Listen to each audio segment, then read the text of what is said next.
When I was just 2 years old, my parents moved us from an apartment to a house in New Haven, Connecticut. The house was on Willow Street in downtown New Haven, which is right off of 91 North. So it's an exit off the highway, and it was a busy street to live on as a child. I was a tomboy and always in the dirt. My best friend Molly and I refused to wear skirts ever. I loved to go to my backyard and make mud pies and mess around in the dirt. I don't remember exactly how old I was when my next-door neighbor first asked if I could come over and garden with him. He was an elderly man. He and his wife had lived there, well, longer than we had lived next door. Their house was a simple gray house, and they had a big fence, so I never could see from my backyard to their backyard. I just saw this big wooden fence. So when he asked my mom if I could come over and help him garden, I was all excited to see what was on the other side of the fence. And I imagined it would be a plain and simple garden because their gray house was plain and simple. He took me by the hand and opened the gate that led to his garden. It was full of color, absolutely beautiful. The whole yard was full of flowers. I remember being blown away. His wife would bring us lemonade, and we got to dig in the dirt, and he taught me the difference between a weed and a flower. It's an important difference when you're a kid. Pull up the wrong thing and you have a terrible looking garden. His name was Maynard Mack, my next door neighbor, and I didn't realize till I was well into my teenage years that he was actually a well-known professor of Shakespeare at Yale. But all I knew was that he was a great gardener, and he taught me how to distinguish between the things that are beautiful and that flourish and create a garden and the things that need to be plucked out, the weeds.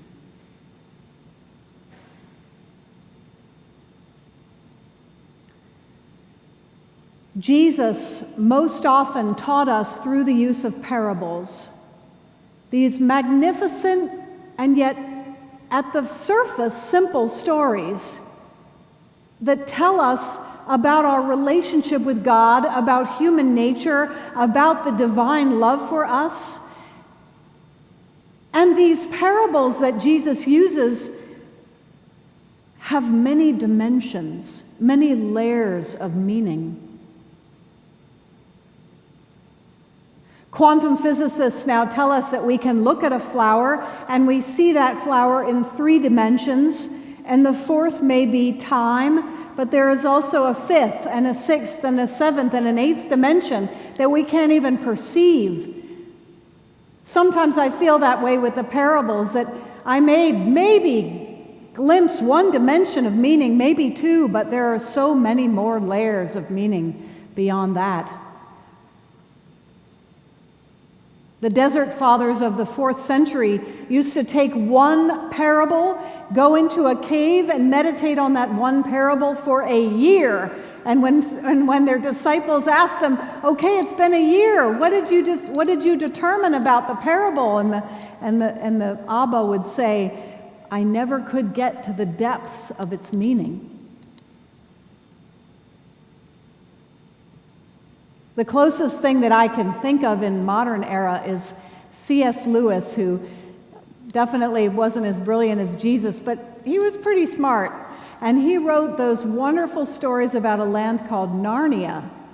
I hope that some of you have had a chance to read them, the Chronicles of Narnia.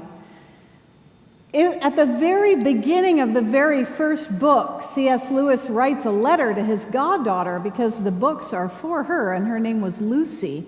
Lucy is a main character in the story. And he says, "Dear Lucy, I hope that you read these stories about talking animals and that you love them as a child would love any story. And then I hope that you put the book away, and when you're a grown-up, one day when you're ready, I hope that you will pull the book off the shelf again and read it again. And then you will understand another level of meaning." Like the Chronicles of Narnia, Jesus' parables have so many dimensions. On one level, Matthew, the gospel writer, interprets this parable of the wheat and the weeds for us, which is that a farmer scatters seeds and plants wheat, and then in the night an enemy comes and scatters weeds among the wheat. And the people, the tenants say, "Well, why don't we just go in and pull out the weeds?" But the farmer says, "No, we can't do that. If we pull out the weeds, the wheat will be uprooted as well. We have to let them all grow up together. And then, when it is reaping time, then I can come and separate the wheat from the weeds." Now, at one level, the gospel writer interprets this in a very straightforward way, which is true, that in our world there are, in fact, people who are basically good and people who are not good, people who are evil, and that it is not our job to judge between them, but that at the end of time, God will send his angels and will take those who love God to the divine self, and those who run away from God will be cast out. It's a frightening but very standard traditional Christian interpretation of this parable. And yet, it is only one very simple dimension to what Jesus was telling us. You see, at a much deeper level, I believe that Jesus was talking about our minds. And maybe in this time of pandemic, we have an opportunity to actually understand this parable in ways we have never understood it before. Because Americans have been running away from our thoughts for generations. We have become so busy and so frantic that we don't know how to sit still. We have so many images crashing into our minds all the time from television and computers and radio, the internet, advertising, and our minds jump around like monkeys, and it's very difficult for us to slow down. But this pandemic is forcing us to slow down. It is forcing us to stay in our homes. It is forcing us to think, to look more deeply at the inner workings of our minds. If your mind is that field, when you were born, God has already thrown beautiful seeds of love and creativity and individuality into the creation of who you are. Psalm 139 speaks so beautifully about how God searches us out and knows our every thought. And God created you with all this goodness. And yet, even as children, when our soil is yet unformed, darkness does come into the human mind, and it is brought in by things that we no longer feel comfortable calling the devil, but yet it is evil or bad or traumatic. Children are shamed, or they're taught that they're no good, or they're too fat or too stupid. They're made to be frightened.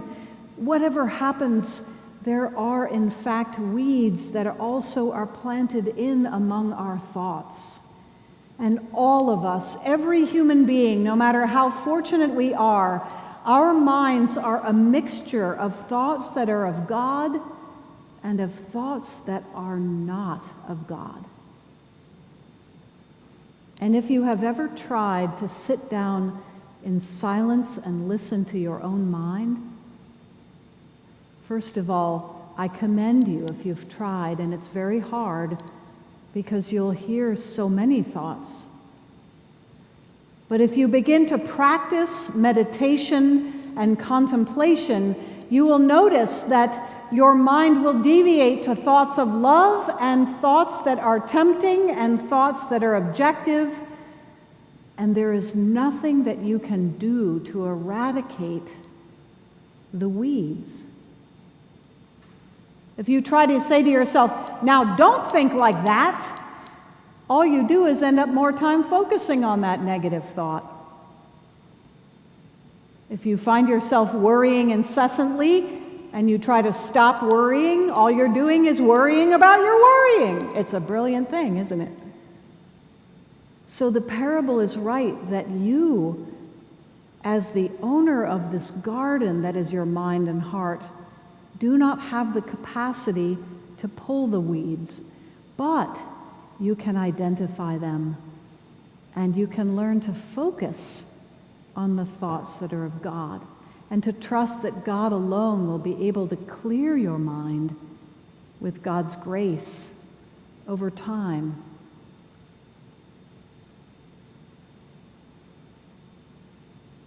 Albert Schweitzer was an amazing Christian man who had 3 PhDs and kept on thinking and praying and wondering what God was wanting of him, and decided eventually to go and get a degree as a doctor and move to Gabon in Africa and work in a hospital, serving children. It was in Gabon that he kept on praying and meditating and listening to his mind, even as he was doing all these good works.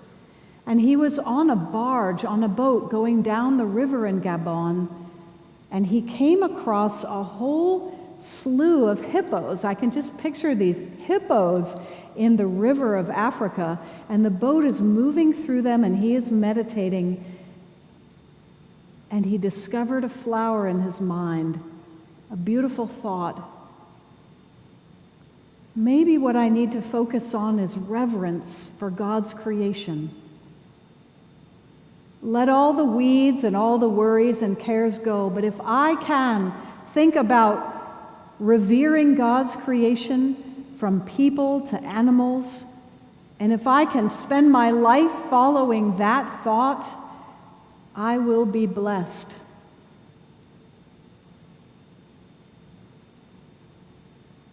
As you meditate, your mind is alive. It is an organic thing. It is a living thing. You will find your mind drawn to different directions, but you are given a choice as to where you want to focus.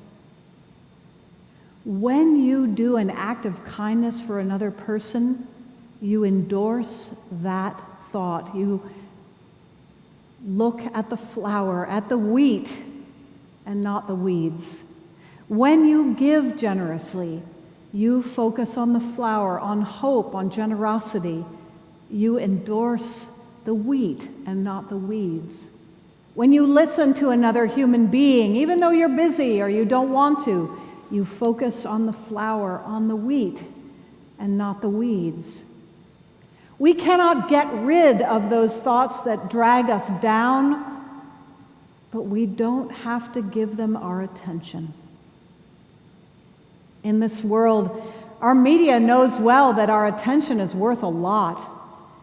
They want you to pay attention to that ad. They want you to click on that button. They want you to watch that advertisement or that video because your attention literally means money to them. In the same way, your attention to your own mind is so valuable. And not just listening to your mind in meditation, but where you choose to focus your action. You are not defined by the negative thoughts that you have. You are defined by the action you choose to take. Do you follow the wheat or do you follow the weeds? And one day, Christ will come again and he will sweep our minds clean and say, oh, all these weeds, let them go. and we will find true peace. But until that time, all we can do is continue to cultivate the thoughts that are of God, to find them, to lift them up, to give thanks for them, and to take action upon them. Jesus' parables. And that's only the second dimension. Maybe next time this rolls around in the lectionary, I'll be able to bring you a third dimension, but it'll take a lot of thought and prayer on my part. I don't think we will ever be able to fully understand the beauty and simplicity of these images that Jesus gave us. So go out into your gardens, and as you're gardening, remember also that your mind is a garden. Till its soil, pay attention, cultivate its beauty, and let the rest go. Amen.